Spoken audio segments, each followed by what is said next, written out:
Foi em 1834 que este jardim foi inaugurado. É o Jardim Marques de Oliveira, recorda o nome de um importante pintor dos finais do século XIX e ainda dos inícios do século XX. Mas ninguém conhece este jardim por essa designação. Ele nasceu e mantém-se até hoje, pelo menos do ponto de vista popular, como o Jardim de São Lázaro. A ideia da construção do jardim tinha surgido no ano anterior, por iniciativa do rei Dom Pedro IV, que durante 13 meses esteve na cidade, cercado. O famoso Cerco do Porto, o momento nevrálgico, mais importante da Guerra Civil que opunha os liberais, de Dom Pedro IV, aos absolutistas do seu irmão Dom Miguel. Durante esses 13 meses, a cidade sofreu imenso.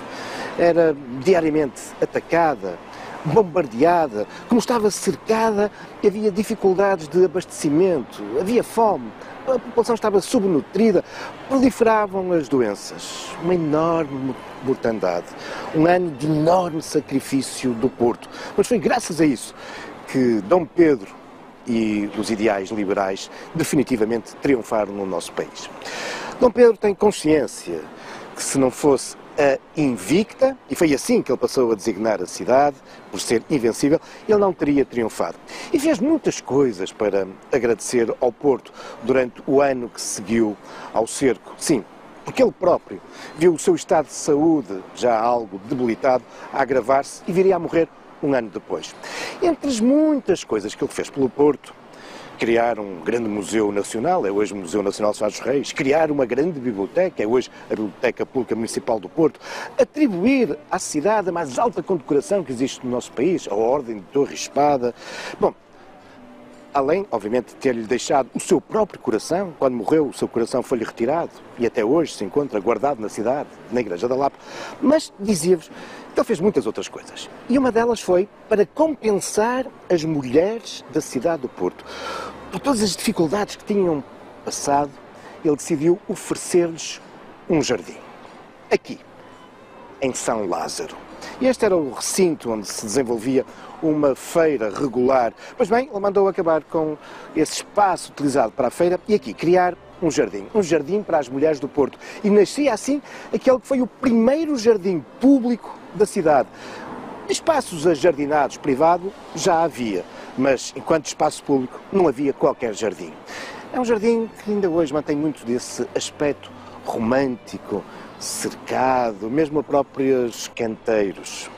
Um jardim romântico que se veio então sobrepor a esta área onde se realizava essa feira e que estava muito marcada por essa devoção a São Lázaro. Importa dizer que durante a Idade Média e mesmo depois, nós aqui encontrávamos nos arrabaldes do Porto. E por isso era para esta área que eram enviados os leprosos. Quem tinha contraído lepra era enviado para este espaço, onde havia uma estrutura que acolhia os leprosos, os lazarentos. Sim, porque os leprosos apegavam-se então a São Lázaro para os proteger. E por isso, e porque esse estabelecimento se chamava de São Lázaro, esta área passou a ser conhecida como a de São Lázaro. Um espaço com uma longa história e também um jardim que desde 1834 faz parte do património e da identidade do Porto. E para lá da beleza dos seus canteiros, há aqui outras peças que merecem uma particular atenção.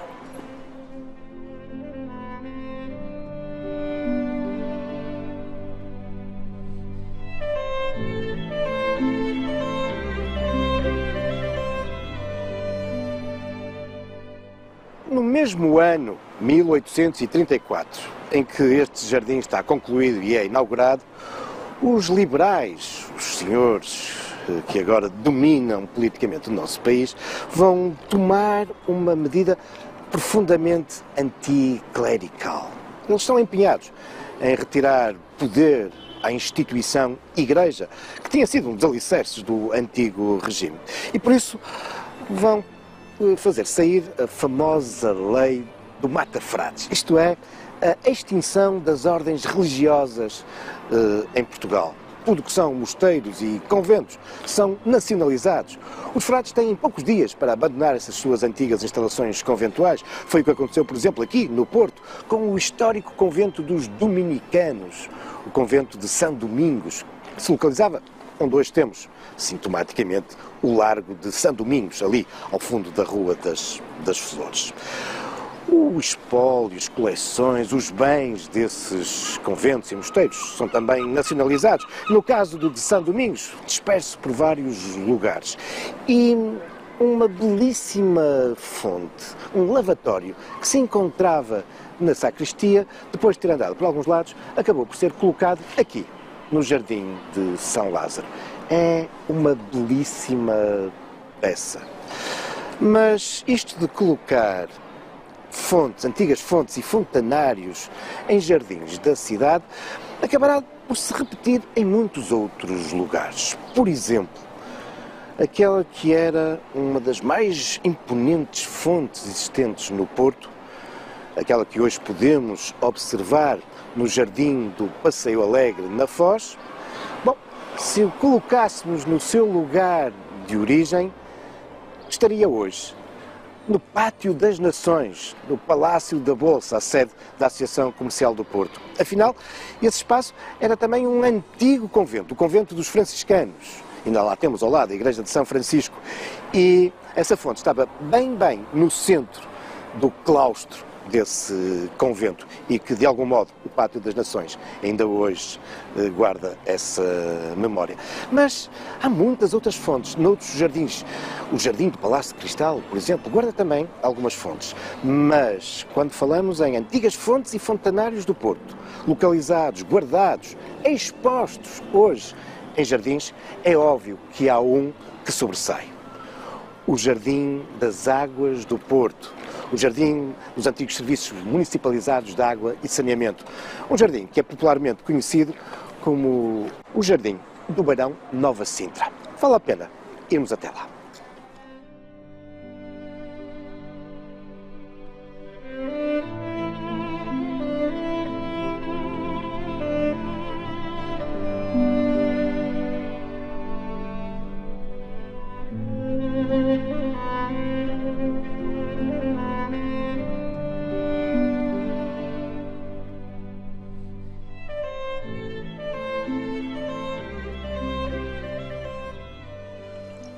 O Universo. É esse o título que Irene Vilar deu a esta sua escultura, datada de 1987 e colocada nesse ano aqui nos jardins e na sede das Águas do Porto.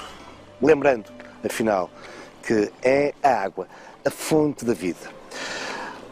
E sim, encontramos nos Jardins das Águas do Porto, mas, como há pouco vos dizia, popularmente conhecidos como os Jardins do Barão Nova Sintra. Não só porque nos encontramos na rua com essa designação, mas também porque o estabelecimento humanitário que tem o nome desse importante benemérito da segunda metade do século XIX se encontra aqui, a poucas dezenas de metros. Não só essa escola que ele organizou para as crianças necessitadas do Porto, mas também a sua própria residência.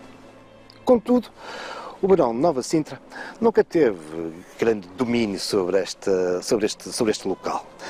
O aparecimento destes jardins deve-se também, nessa segunda metade, finais do século XIX, a uma família inglesa, os Wright, que aqui se vão fixar, construir o seu palácio residencial e envolvê-lo com um belíssimo jardim, muito ao gosto romântico da época. Entretanto, este espaço acabará por ser adquirido pela Câmara Municipal do Porto, que no início da década de 30 do século XX, para aqui vai passar então os serviços municipalizados de água e saneamento.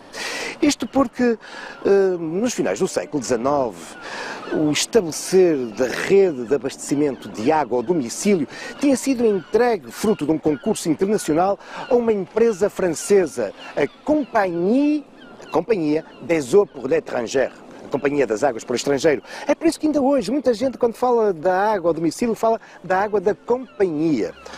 Em princípio, eles poderiam explorar esse negócio durante cerca de 100 anos, mas a verdade é que foram desenvolvendo aquilo que era a expectativa da cidade de fornecer a água de um modo muito lento. A Câmara está muito descontente com o rumo dos acontecimentos e, por isso, no início da década de 30, acabou por romper o acordo e municipalizar esse serviço. Nascia assim os serviços municipalizados de água e saneamento, que se vão instalar aqui, nos jardins do Barão Nova Sintra. E com o estabelecimento aqui desses serviços ligados à água, vamos também assistir ao início daquilo que podemos considerar um museu ao ar livre, um museu das fontes e fontanários da cidade.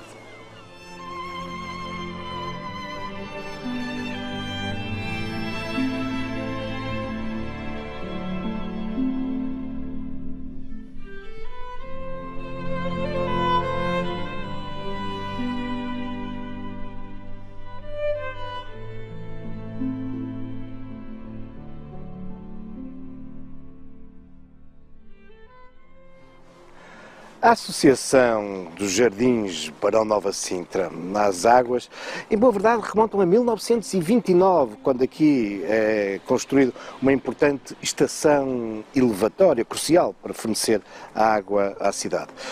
Mas é a partir do momento que os serviços municipalizados se mudam para aqui de armas e bagagens, que desde os inícios da década de 30 vamos começar a ver para aqui ser transferidos muitos antigos fontes e fontanários, muitos dos quais estão nessa altura a ser desmontados no Porto.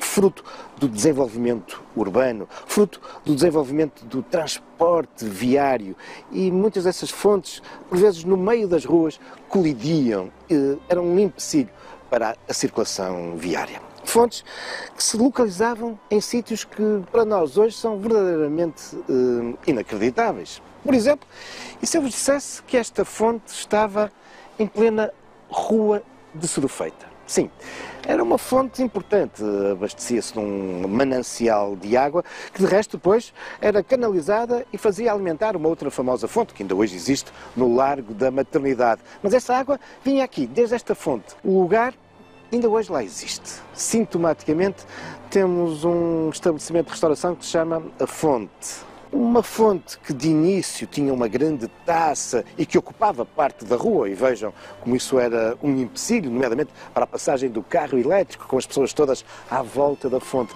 Ela acabou por ser, de algum modo, embutida na fachada do edifício. Ainda hoje conseguimos perceber que ela se encontrava ali, pela diferença na arquitetura da fachada. Mas a não muitas dezenas de metros de distância desta fonte, existia também uma outra, bem mais monumental, que foi para aqui, transportada. Vamos conhecê-la.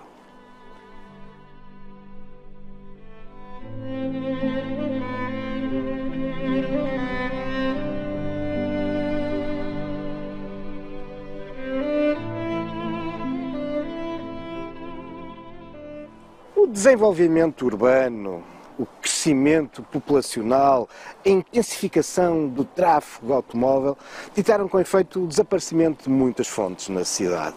Mas também a própria preocupação com a qualidade das águas que brotavam desses lugares. E por isso muitas antigas fontes foram retiradas exatamente devido a esses problemas. Foi o caso, por exemplo, desta monumental fonte.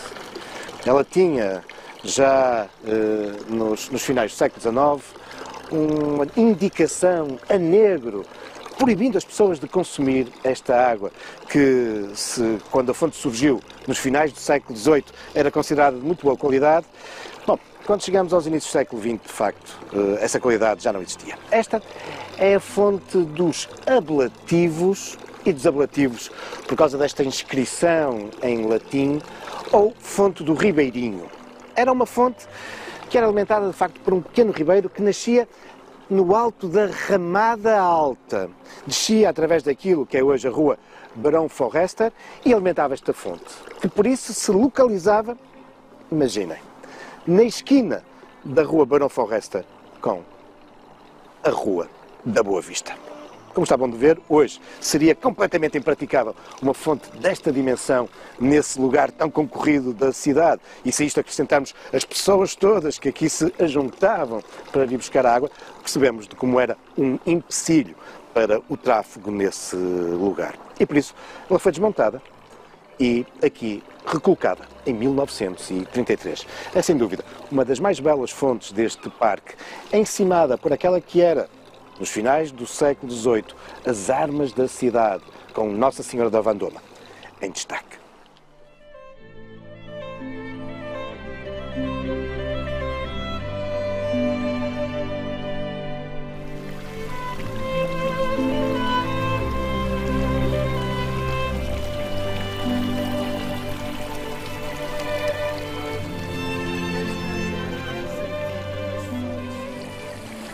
E esta é a mais antiga das fontes que podemos observar neste belo jardim. Uma fonte antiquíssima, aliás, ela está já bastante erosionada, não admira, é o tempo. Ela tem já quase meio milhar de anos, 500. Com efeito, foi nos inícios do século XVI que esta fonte foi concebida. E era uma fonte que estava também ela no centro de um claustro. Do claustro daquele que foi um dos mais importantes mosteiros da cidade do Porto, o mosteiro feminino beneditino, o de São Bento da Ave Maria, onde hoje encontramos a estação de São Bento. Foi com efeito por volta da década de 20 do século XVI que esta peça foi erguida. Quando o mosteiro foi demolido, já nos finais do século XIX, já depois da extinção das ordens religiosas, já depois da última freira ter falecido e quando esse espaço foi transformado na estação ferroviária, a fonte foi retirada, esteve durante alguns anos no Largo dos Lóios, andou depois para outros sítios e há já muitos anos que se encontra aqui como uma das peças fulcrais deste Museu ao Ar Livre das Fontes e Fontanados da cidade.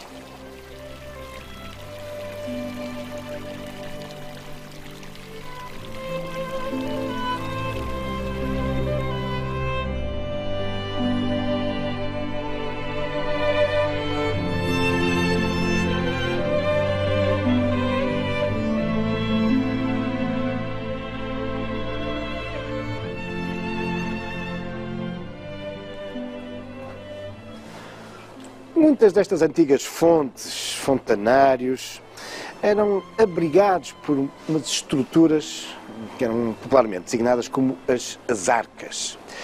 E temos que perceber este investimento em proteger as fontes, se pensarmos que eram elas, antes do desenvolvimento da rede de abastecimento de água ao domicílio, era nestas fontes que as pessoas, de facto, se abasteciam do líquido precioso.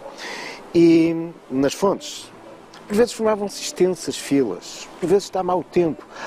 As pessoas podiam-se abrigar dentro das arcas enquanto iam enchendo o vasilhame. Por outro lado, como este líquido é vital, era também importante preservar esses sítios, que eles fossem limpos, higienizados. E por isso muitas destas arcas eram também forradas a azulejo, como esta aqui, a Arca de Santo Isidro, um dos locais mais altos da cidade do Porto, mas onde não lhe faltava também a sua arca para abastecer de água essa comunidade.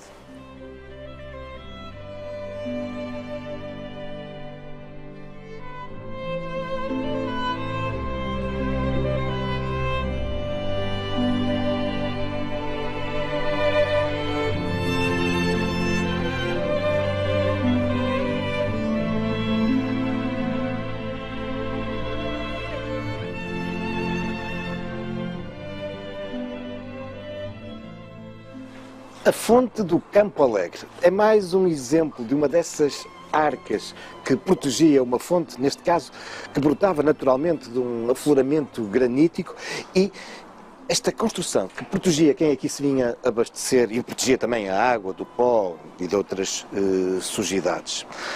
Uma fonte cuja água foi considerada imprópria na década de 40 do século XX. A mina foi atolhada, a arca depois desmontada e remontada aqui, neste jardim.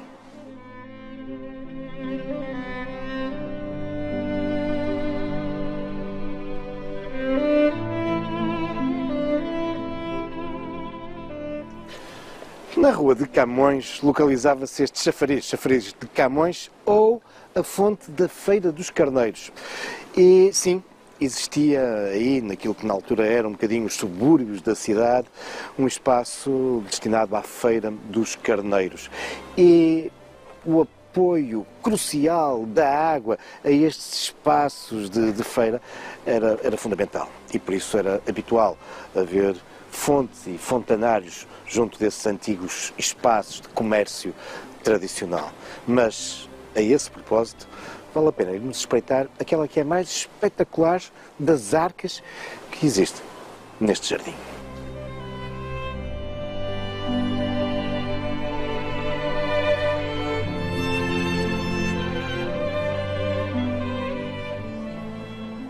A Arca do Anjo é, de facto, uma das peças mais interessantes deste conjunto de fontes e fontanários do Jardim das Águas do Porto. É uma peça que também se encontra relacionada com essas preocupações com os espaços de venda ao público. Neste caso, não propriamente uma feira, mas sim um mercado. O Mercado do Anjo, um dos mais antigos mercados da cidade, juntamente com o Mercado do Bolhão. São os dois primeiros mercados que surgem na década de 30 do século XIX, muito na sequência da vitória dos liberais e das suas políticas também ligadas às questões da saúde pública. Um sítio onde mais facilmente se poderia controlar a qualidade dos produtos que eram comprados e vendidos.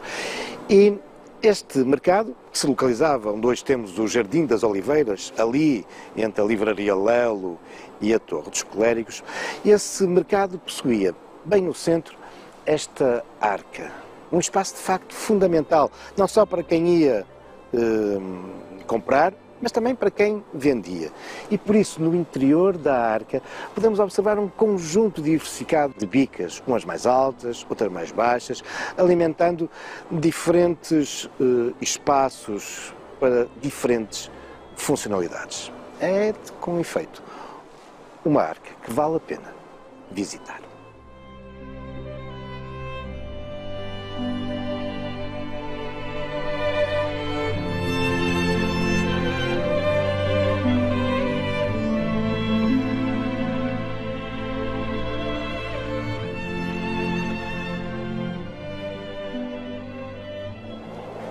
Para lá da sua importância patrimonial, histórica, artística, o Jardim das Águas do Porto tem outros motivos de interesse. Desde logo, a sua localização estratégica, belíssima, debruçada sobre o Rio Douro. Daqui podemos contemplar uma magnífica paisagem que nos permite, por exemplo, contemplar essa obra tão marcante do barroco da região, da autoria de Nicolau Nasoni, o Palácio do Freixo, ou aqui, mesmo em frente, essa também histórica praia, a praia fluvial do Arainho. Dessa praia, daquelas margens de Gaia, por exemplo, partiu a contraofensiva portuguesa e inglesa que permite, em 1809, recuperar a cidade do domínio das tropas de Napoleão. São muitos os motivos históricos, bem feito, que a paisagem deste jardim nos permite.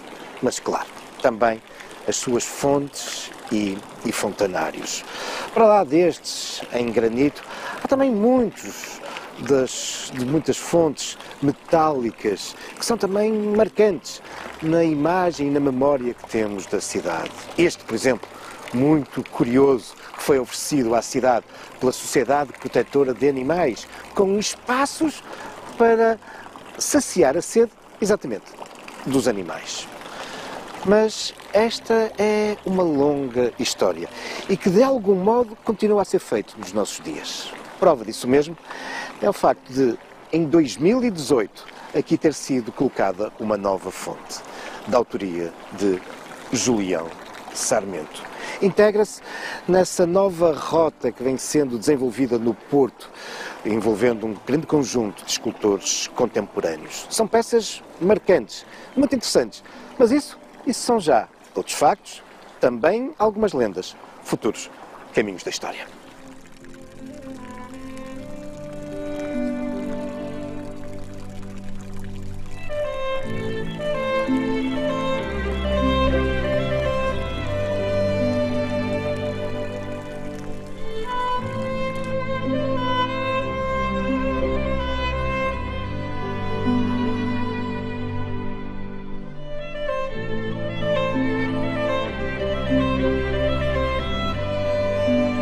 Lisboa.